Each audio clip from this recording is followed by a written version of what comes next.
Hello students, today we'll discuss on chapter number 7 of history, that is crafts and industries। जो chapter आपने पहले पढ़े उसमें आपने सुना होगा कि बहुत सारे फॉरेन इन्वेडर्स इंडिया में आए और इंडिया पे उन्होंने रूल किया, लेकिन जो कॉलोनियल रूल इंडिया पे एस्टैब्लिश हुआ वो अपने आप में एक बहुत ही डिस्ट्रक्टिव टाइप का था, जिससे भारत को बहुत ज़्यादा नुकसान पहुंचा, जिसमें क्राफ्ट और इंडस्ट्रीज़ के लिए आज हम पढ़ेंगे। ब्रिटिशर्स ने क्या किया? British destroyed the traditional structure of Indian economy.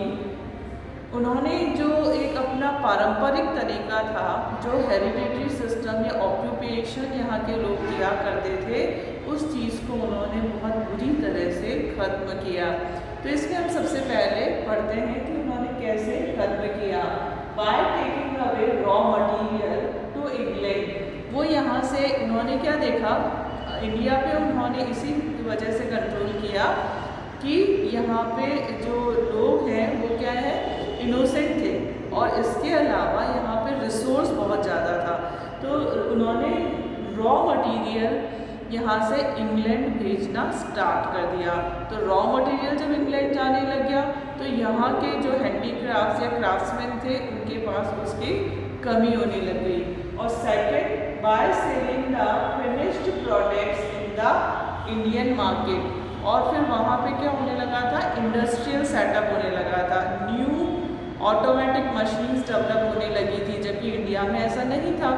तो जब वहाँ पे ऑटोमेटिक मशीन्स सेटअप होने लगी अपने आप, या फिर कह सकते हैं कि वहाँ जो न्यू इन्वेंशन हुए उससे जो इंडस्ट्रियल सेटअप हुआ, तो यहाँ से रॉ मटेरियल वहाँ भेज के वो फिनिश्ड गुड्स को इंडियन मार्केट में लाके सेल करने लगे। यानी वो क्या करते थे, वहाँ से रेडी करवा के यहाँ मार्केट लाते और यहाँ पे उसको सेल करते। तो जब वहाँ से रेडी होके आता था तो यहाँ के लोगों को अपने आप ही हानि का सामना या लॉस को देखना होता था, यानी धीरे धीरे उनको खात्मे की तरफ ले जा रहा था। तो अब हम इसके डिक्लाइन ऑफ इंडियन टेक्सटाइल्स के रीज़न पढ़ेंगे कि क्या ऐसे रीजंस थे जिसकी वजह से ये रूइन हो गए, खत्म होने लगे। Ban on the use of cotton textile, यानी कि जैसे इंडियन मार्केट तो रूइन हो ही रहा था, साथ ही साथ इंग्लैंड में भी जो कॉटन टेक्सटाइल था वो भी खत्म हो रहा था।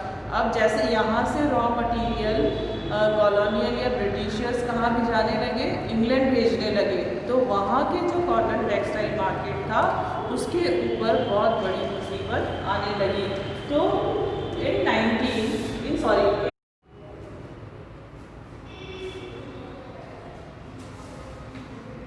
After the Industrial Revolution, the British cotton mill started production in a large quantity. जैसे ही टेक्सटाइल मार्केट स्टार्ट हुआ तो रॉ मटेरियल इंडिया से इंग्लैंड भेजा जाने लगा और प्रोडक्शन मल्टीपल हो गया। तो इसकी वजह से वहाँ जो प्रॉब्लम्स आई उसके लिए कैलिको एक्ट पास किया गया 1720 में, जिसमें कि कॉटन टेक्सटाइल को बैन कर दिया गया। नेक्स्ट है more taxes on export and less on import. More taxes on export, यानी कि यहाँ से जो रॉ मटेरियल ब्रिटिशर्स इंग्लैंड भेजा करते थे उसके ऊपर तो वो क्या करते थे, बहुत ज़्यादा टैक्सेस होते थे। जैसे सिल्क था, जूट था और जो कॉटन था उसके ऊपर वो क्या करते थे, बहुत ज़्यादा टैक्सेस इम्पोज करते थे। कह सकते हैं कि 70 से 80% टैक्स उस पर इम्पोज किया करते थे। और वहीं जब वो वहाँ से रेडीमेड मंगवाते थे, यानी फिनिश्ड होने के बाद जब इंडिया आता था तो उस इम्पोर्ट पे वो बहुत ही कम टैक्सेस चार्ज किया करते थे। तो इतना जब हैवी ड्यूटी इंडियन मार्केट को या क्राफ्ट्समैन्स को देना पड़ता था तो वो उनके लिए बहुत ही महंगा सौदा होता था, यानी कि बहुत ज़्यादा एक्सट्रीमली वो कॉस्टली हो जाया करता था। इतना तो उनका इनकम ही नहीं होता था जितना कि उनसे चार्ज किया जाता था। तो ये बहुत बड़ा कारण था कि वो धीरे धीरे इसमें पिछड़ने लगे। Increase in production due to new invention, और क्योंकि टेक्सटाइल मार्केट या इंडस्ट्रियल सेटअप होने लगे थे और वो उसका वजह क्या थी कि न्यू इन्वेंशन, नई नई खोज की जाने लगी थी। और इसमें एक जो है वो स्पिनिंग जेनी खोजी थी यानी इन्वेंट की थी जॉन के ने 1764 में। 1764 में जब उन्होंने स्पिनिंग जेनी यानी वो रन करती है, तो जब वो उन्होंने ढूंढ लिया तो उससे क्या हुआ, थोड़ा प्रोडक्शन और भी फास्ट हुआ। और साथ ही साथ 1786 में रिचर्ड आर्कराइट, उन्होंने किसका इन्वेंशन किया, स्टीम इंजन का। बस फिर क्या था, स्टीम इंजन के इन्वेंशन के साथ ही जो स्पिनिंग जेनी थी वो और भी फास्ट रन करने लगी। और अब तो कहते हैं जैसे बूम आ गया मार्केट में, जैसे प्रोडक्शन बहुत ज़्यादा बढ़ गया और वो सारा मार्केट में कहाँ बिकने को जाया करता था, जहाँ जहाँ कॉलोनियल रूल था। अब इंडिया में जब वो रेडी होके आता था तो ये कह सकते हैं कि 2/3 यानी कि इतने लोग तो रेडी जो क्लोथ्स होते थे जो ब्रिटेन से आया करते थे वो ही पहनने शुरू हो गए। यानी इसका मतलब क्या हुआ कि जो इंडियन क्राफ्ट्समैन और हैंडीक्राफ्ट्समैन जो थे उनका जो प्रोडक्शन था वो बहुत ज़्यादा ख़त्म होने लगा। अब उनके पास न तो रॉ मटेरियल था और न ही उनके जो बनाए हुए क्लोथ्स थे वो बिक पाते थे या आगे सेल हो पाते थे। Deadline of native rulers and handicrafts, जो नेटिव रूलर्स का मतलब क्या होता है कि जो हेरिडिटरी वर्क होता है ना, जैसे कि अपने जो पेरेंटल होते हैं या जो जैसे कह सकते हैं ग्रैंडफादर मदर होते हैं, वो जो करते हैं वही अपने पेरेंट्स करते हैं, फिर वो आगे से आगे हेरिडिटरी ऑक्यूपेशन आगे से आगे चलता रहता है।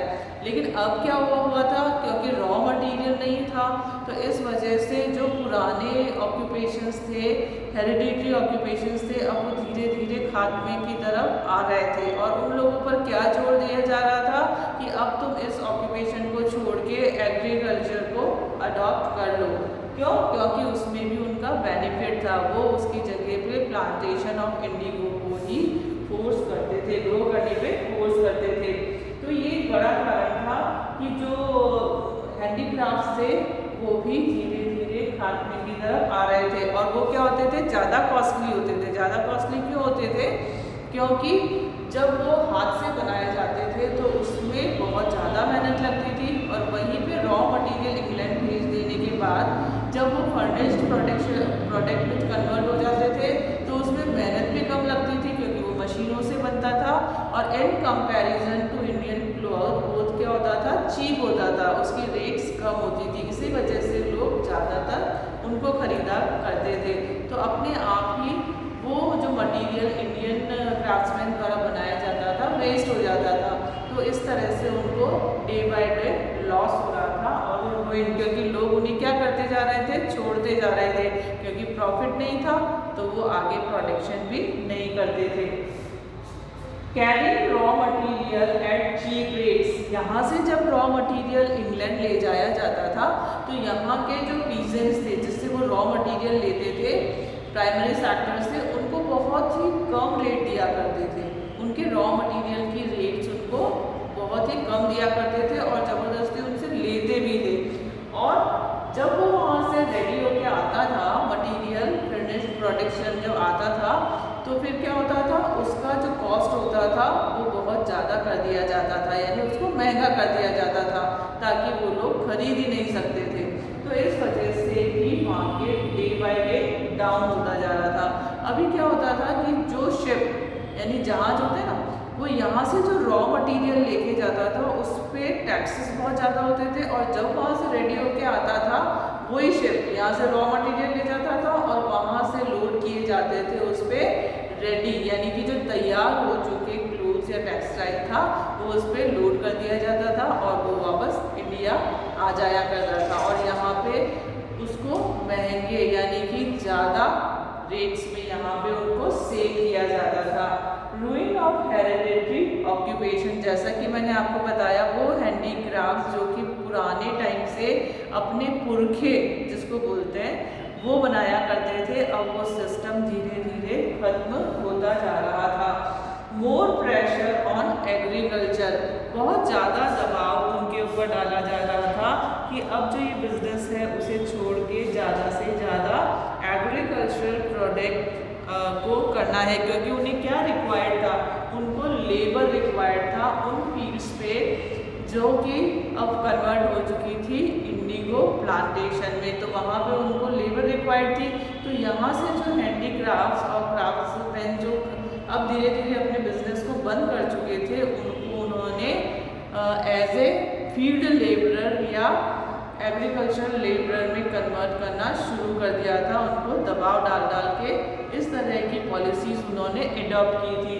तो इस तरह से हम ये मान सकते हैं, देख सकते हैं कि ये जो कारण थे उसकी वजह से Indian textile market day by day down होता जा रहा था, स्पेशली रॉ मटेरियल को बाहर ले जाने की वजह से। और वहाँ से जो टेक्सटाइल था वो किससे रेडी होकर आ रहा था, मशीन से रेडी होकर आने की वजह से जो इंडियन हैंडीक्राफ्ट्स था वो डिक्लाइन होता जा रहा था। स्पेशली जो हैंड वीविंग मुस्लिम जो थी वो ढाका, सूरत, मुर्शिदाबाद, वाराणसी, आगरा, मुल्तान, बहुत सारी ऐसी जगह थी जहाँ के क्लोथ्स फेमस थे, हैंड वीविंग क्लोथ्स फेमस थे। उनकी जो शाइनिंग होती थी, उनकी जो आर्टिशंस होते थे, उनकी जो प्रिंट होती थी, वो सब बहुत ज़्यादा फेमस थी। अब वो भी डिमांड से बाहर हो चुकी थी। और उसकी वजह क्या थी, क्योंकि वो कॉस्टली होती थी और वो सरवाइव नहीं कर पाते थे।